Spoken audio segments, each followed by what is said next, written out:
आज हम पढ़ेंगे चतुर्भुजों में अंतर। यस, चतुर्भुज। वैसे चतुर्भुज होते कितने? चतुर्भुज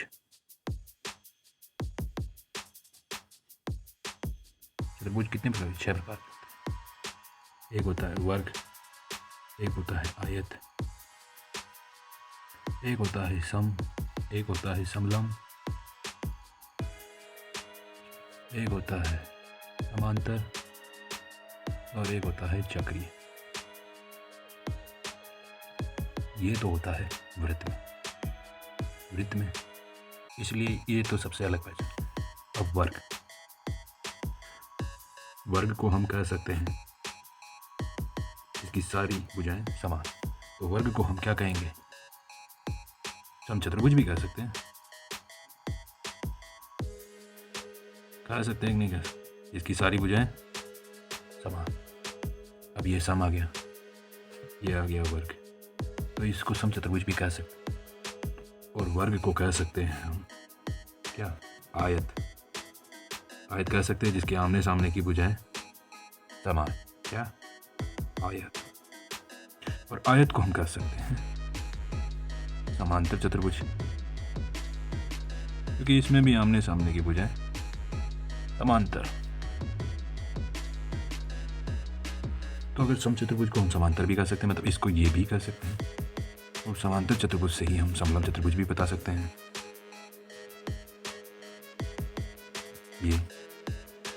ये इसके क्या है? समांतर है, पर ये दोनों समांतर नहीं है। मगर समांतर तो ये भी होता है, ये इसके समांतर, ये दोनों समांतर में, इसका मतलब समलंब। ये भी हुआ, ये दोनों समलंब होते हैं, ये समान। इसको भी हम वर्ग कह सकते हैं जब भुजाएं समांतर हो, तो ये समचतुर्भुज हुआ। अब डिफरेंस क्या है? अंतर। सबसे बड़ी बात है हमारा जो है वो डिफरेंट, यानी अंतर समझते हैं सबसे। देखो, वर्ग में सभी भुजाएं तो बराबर होती हैं, कोण होता है 90 डिग्री। अब कोण तो आयत में भी 90 डिग्री होता है ना, पर सभी भुजाएं बराबर नहीं होती, तो इनका डिफरेंट ये हो गया। अब यहाँ सम में आमने सामने के कोण क्या होते हैं? बराबर होते हैं। वो तो वर्ग में भी होते हैं, आमने सामने के भुजाएं बराबर होती है, वो तो वर्ग में भी होती है। परंतु जो ये कोण है, सारे कोण 90 डिग्री नहीं होते। अब ये वापिस इसमें, तो इसमें 90 डिग्री नहीं है, और इसकी सभी भुजाएं बराबर नहीं होती, तो इसका मतलब आयत होना चाहिए नहीं होना चाहिए। मगर आयत में 90 डिग्री कोण होता है, और इसमें 90 डिग्री कोण आवश्यक नहीं। अब आती है समलंब पर। समलंब में एक युग्म जोड़ा समांतर होता है। इसका मतलब अगर मैं इस भुजा को इस भुजा के समांतर बनाऊं, ये भुजा वापस ये भुजा के समांतर है, परंतु जो दूसरा है आगे बढ़ने पर काटेगा, ये आगे बढ़ेगा तो ये भी काटेगा, तो ये जो दूसरा युग्म है वो समांतर नहीं।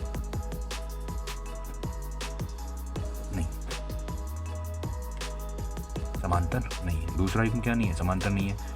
एक युग्म तो समांतर है, पर दूसरा युग्म समांतर नहीं है। उसी प्रकार यहाँ भी एक युग्म समांतर नहीं है। एक युग्म तो समांतर है, पर एक युग्म समांतर नहीं है। पता चल गया। तो वर्ग को सम कर सकते हैं, वर्ग को समांतर कर सकते हैं, वर्ग को आयत भी कर सकते हैं, वर्ग को समलंब और चक्रीय नहीं कर सकते। समझ में आ गया?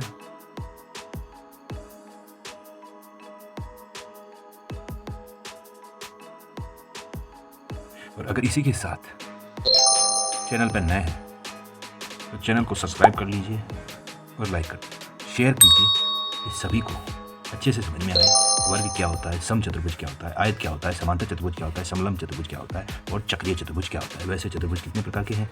6 प्रकार के। समझ में आया? अब कोई दिक्कत नहीं होगी किसी में। आपके लिए क्वेश्चन है। मेरे पास 30 डिग्री का एंगल है, आपको इसका समपूरक और पूरक कोण का मान कमेंट करना है, क्योंकि ये RWT रीट का क्वेश्चन है 2025।